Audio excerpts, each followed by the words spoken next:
Hey everyone, it's Kaosy Umeh here, attorney know-it-all. So welcome to 2025 with me. I made myself a promise that this year I was going to post more, answer more questions online, become more engaging, and just post every single day. So it's now January 21st, 2025. I have posted zero, and I've answered nothing online. So I'm going to start now and just keep going. I can't guarantee weekends, but I can at least guarantee that on the weekdays, I'm going to post. So today's posted. Today I want to talk about answers. Well, not answers. I want to talk about discovery. So the main reason discovery is on my mind right now, and also, I guess I'll do another video about answers because I just finished doing two things. So let's first talk about discovery. So yesterday I had to send out discovery in the case, and yesterday was the discovery deadline. I'm not proud of waiting until the last possible. Well, no, yesterday was not the discovery deadline. Yesterday was 30 days before the discovery deadline, which is basically the last possible day you can send out to discovery and expect answers in 30 days, which will be on the discovery deadline. I wasn't really proud about that, but that's what had to happen. But the reason I want to talk about discovery is because when you have to send out discovery, when you have to do discovery, when you have to reply to discovery, all the clients have the same questions. What is discovery, and do I have to do it? Okay.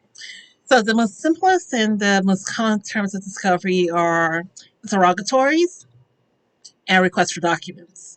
There's also a third, which is the admission of facts. I rarely ever use that. I think in my whole career, I've used admissions of facts maybe 2 or 3 times. I just never use it. Some attorneys do it all the time. But to me, it's not the most helpful thing. I tend to use, um, and as I think about it, I might just use admissions of facts in this new case. I also need discovery for today, right after I'm done posting. But I tend to use interrogatories and requests for evidence and requests for documents, which is what I sent out yesterday. And this is a divorce matter. The clients, I represent husband, father in this case. So I had to send out the discovery request to my opposing party. Um, and basically, what I do with the interrogatories, Maryland allows you to ask up to 30 questions, and the opposing party has to give 30 responses to each of those 30 questions. They have to be written and signed, and they can be used against you in court because it is a legal document with your signature on it. You sign it under oath that everything you say there is the truth to the best of your knowledge. So, and what those 30 questions usually involves are things like what's your full name, what's your educational background, how much do you make, where do you work, in this case, because there are children involved and custody is an issue, and I'm shaking my computer, don't ask me why. And as I was saying, custody is involved. I also asked questions about why do you think you're a good parent? Why do you think the other party is not a good parent? Um, how did you begin your relationship? What do you believe is the cause of the end of this relationship? Things of that matter, because these are basically the same questions I'm going to ask you in courts. And I want to make sure that the answers you give are right and match up to what you're going to say in courts. Because if it does not, I will pull up that discovery, your responses to your interrogatories and go, is that your name? Is that your signature? Do you remember this question? Didn't you say this? Why are you changing your answer now? So things of that nature. So I sent that out yesterday for my interrogatories. And then for my request for documents, I sent out, I think this request for documents, I was requesting about 74 documents. The rules say you can request as many as you need. The most I've ever requested was 130 something questions. Um, keep in mind, don't be overwhelmed when you receive the discovery request and you have 130 something questions in discovery for requested documents, and then you have the full 30 questions for the interrogatories, and you only have 30 days to answer, and you're losing your mind because A, you don't know where half these documents are, B, the question seems stupid and self-evident, and C, you find it all aggravating because half of those questions the opposing party already knows the answers to, and half of those documents and requests them, my client already has them. But keep in mind, just because my client already has the documents doesn't mean I still cannot ask you for your copy of the documents. And yes, discovery is meant to help the parties prepare for court so there are no surprises in court. Regardless of what you see on television, the court doesn't really like trial by ambush. They like everyone to be prepared, you know what's going to be used against you, and you're ready to defend it. So um, that's what I did yesterday. Sent out my 74 request for documents, sent out my 30 questions and interrogatories.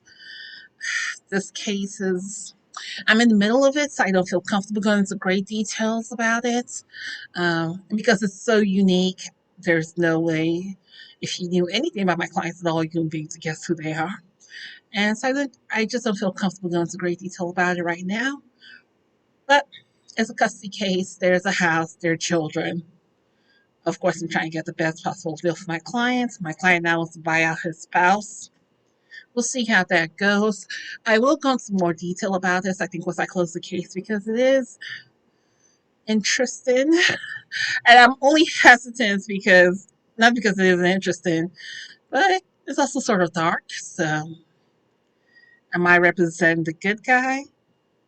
Eh, I'll let you decide. Okay, so that was it. This is my first post of the 2025.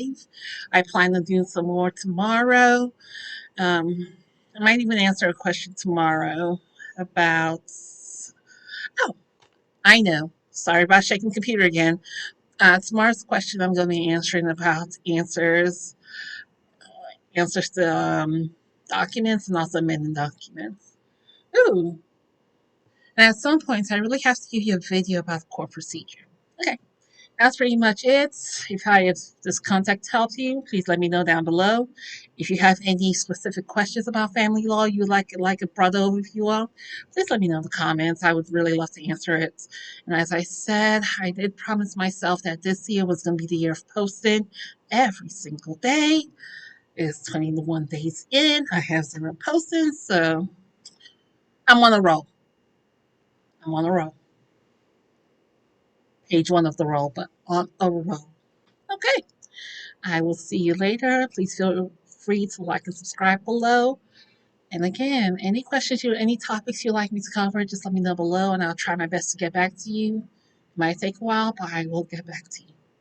Okay, have a good one.